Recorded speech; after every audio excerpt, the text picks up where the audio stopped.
வணக்கம் நேயர்களே. இன்றைய தினம் நமது சந்தைகள் ஒரு புதிய உச்சம் 22,993.60 கிட்டத்தட்ட 369 புள்ளிகளுக்கு மேல் அதிகரித்து ஒரு புதிய உச்சத்திலே முடிவடைந்திருப்பது குறிப்பிடத்தக்கது. இப்போ எல்லோருக்கும் ஒரு கேள்வி வரும், இதுக்கு அடுத்தது இண்டெக்ஸ் எப்படி இருக்கும்? ஸோ இதிலிருந்து எலெக்ஷன் ரிசல்ட்ஸை முடிவு செய்து மார்க்கெட் ஏறுகிறதா என்பதெல்லாம் ஒரு பெரிய கவலை எல்லோருக்கும். அதை பற்றி தான் இன்றைய தினம் நாம் விவாதிக்க போறோம். மெயினா ஒரு முக்கிய காரணம்னு பார்த்தோம்னு வச்சுங்களேன், ரிசர்வ் பேங்க் ஆஃப் இந்தியா அவங்க என்ன பண்ணாங்கன்னு பார்த்தீங்கன்னாக்க கிட்டத்தட்ட 2.11 lakh crore ட்ரில்லியன் அமௌண்ட்டை சென்ட்ரல் கவர்மெண்ட்டுக்கு டிரான்ஸ்ஃபர் பண்ணியிருக்காங்க. இது ஒரு பாசிட்டிவ் மேக்ரோ எக்கனாமிக் டேட்டா என்றே சொல்லலாம். மேலும் இது FY25 கம்ப்ளீட் பிசிக்கல் டெபிசிட்டை டேக் கேர் பண்ணிக்கும்னே சொல்லலாம். ஸோ இதுதான் ஒரு பெரிய இம்பாக்ட் டு த மார்க்கெட். அடுத்தது பார்த்தோம்னா, சைனாவில் ப்ராப்பர்ட்டி மார்க்கெட் அதை சரி செய்வதற்கு அவங்க நிறைய விஷயங்களை கையாண்டு கொண்டிருக்கிறார்கள் என்ற தகவல் வந்திருப்பதும் குறிப்பிடத்தக்கது. மேலும் இந்த எலெக்ஷன் ரிசல்ட்ஸ் அப்ரோச் ஆக நெருங்க சில விஷயங்கள் நம்ம நிறையவே பேசிக்கொண்டிருக்கோம். இப்போ ஒரு 5 கீ எலிமெண்ட் ஃபேக்டர்ஸை நம்ம பார்க்கணும். ஸோ அதெல்லாம் என்னன்னு பார்த்தீங்கன்னாக்க, முதலாவதாக பேசக்கூடியது தான் தி ஈசிங் ஆஃப் எலெக்ஷன். ஸோ இது ஒரு பெட்டர் ஸ்டெபிலிட்டி இந்த எலெக்ஷன் ரிசல்ட்ஸ், அதை வைத்து இன்றைய தினம் மார்க்கெட் ஏறி உள்ளது. அதுபோல 22,800க்கு மேலே பார்த்தோம்னாக்க ஷார்ட் கவரிங் இந்த மார்க்கெட் இருக்கிறதுனால அதுலேருந்து பார்த்தோம்னா ஒரு better movement. So FII probably they have reduce their short position. அதுதான் ஒரு முக்கிய காரணம் என்று சொல்லலாம். இரண்டாவது மேக்ரோ ஃபேக்டர் அப்படின்னு பார்த்தோம்னாக்க, நம்மளுடைய பிசிக்கல் டெபிசிட் FY25 அது கம்ப்ளீட்டா ரிசர்வ் பேங்க் ஆஃப் இந்தியா சரி செய்து கொடுத்திருக்கிறார்கள். அது ஒரு குறிப்பிடத்தக்கது. அதனால என்ன ஆகுன்னு பார்த்தீங்கன்னாக்க, இதனால என்ன சார் அப்படின்னு கேட்டீங்கன்னாக்க, இன்ஃப்ராஸ்ட்ரக்சருக்கு கவர்மெண்ட் நிறைய வரக்கூடிய நாட்கள்ல செலவிடக்கூடிய வாய்ப்புகள் அதிகம் இருக்கும் என்றும் எதிர்பார்க்கலாம். மேலும் இதுல இன்னொரு ஒரு முக்கிய கூறுகள் என்னன்னு பார்த்தோம்னாக்க, க்ரூட் ஆயில் பிரைஸ் இறங்கியதும் அது ஒரு மார்க்கெட்டுக்கு ஒரு பூஸ்ட் கொடுத்ததுன்னு சொல்லலாம். இதுதான் மார்க்கெட் சென்டிமெண்ட்டை சேஞ்ச் பண்றதுக்கு உண்டான முக்கிய காரணிகள்.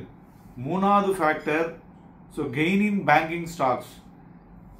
மெயினா இந்த பேங்கிங் ஸ்டாக்ஸ் ஏறதுக்கு 2 விஷயங்கள் இருக்கு. ஒன்னு என்னன்னு பாத்தீங்கன்னாக்க, பாண்ட் ஈல்டு குறைந்து கொண்டு வருவது. இரண்டாவது பாத்தீங்கன்னாக்க, ஒரு எக்கானமியில மறுபடியும் சேஞ்ச் ஆஃப் டைரக்ஷன், அதாவது மார்க்கெட் மேல எக்கானமி இம்ப்ரூவ் ஆகுது அப்படின்னா ஃபர்ஸ்ட் ஏறக்கூடியது BFSI, banking financial services and insurance. அதனாலதான் பேங்கிங் செக்டார்ல பிரைவேட் செக்டார் பேங்க்ஸ்லாம் ஒரு அருமையா இன்னைக்கு ஏறி இருப்பதும் குறிப்பிடத்தக்கது. அடுத்தது நாலாவது பார்த்தோம்னாக்க, strong buying on domestic mutual funds. So இதுல பாத்தீங்கன்னாக்க, இந்த மியூச்சுவல் டொமஸ்டிக் இன்வெஸ்டர்ஸ்ல DII மியூச்சுவல் ஃபண்ட்ஸ் எல்லாருமே வருவாங்க. அது மாதிரி FII பாத்தீங்கன்னாக்க கிட்டத்தட்ட 38,186 கோடி ரூபாய்க்கு மே மாசம் வித்திருக்காங்க. அதே அமௌண்ட்டுக்கு மேல டொமஸ்டிக் இன்ஸ்டிடியூஷன்ஸும் வாங்கியிருக்காங்க. ரீட்டைல் பார்ட்டிசிபேஷனும் அதிகமாக ஆகியுள்ளது. ஸோ அதனால அந்த சைட்லையும் பாத்தீங்கன்னாக்க ஒரு ஸ்ட்ராங் பையிங் மொமெண்டம் மார்க்கெட்ல வந்திருப்பதும் குறிப்பிடத்தக்கது. அஞ்சாவது டெக்னிக்கல் ஃபேக்டர்ஸ். டெக்னிக்கலா பார்த்தோம்னா, மேலே கூறியது போல 22,800க்கு மேல மார்க்கெட் ஏறினதுன்னு வச்சுங்களேன், அடுத்தது 23,000, 23,400. சப்போர்ட் இப்போ 22,600 வந்துள்ளது என்று சொல்லலாம். அதுபோல இன்றைய தினம் தங்கம் பார்த்தோம்னா 756 ரூபாய் குறைந்து 72,290லையும், வெள்ளி 1,674 ரூபாய் குறைந்து 91,339லையும் மணியமாகிக் கொண்டிருக்கிறது. அதுபோல இந்த தினம் க்ரூட் ஆயில் 35 ரூபாய் அதிகரித்து 6,527லையும் மணியமாகிக் கொண்டிருக்கிறது. அதுபோல மற்றும் 2 முக்கிய விஷயங்கள்ல ஒன்னு இன்றைய தினம் வெளிவந்துள்ள இந்தியா HSBC PMI டேட்டா பார்த்தோம்னா 61.4 வைசஸ் 60.80.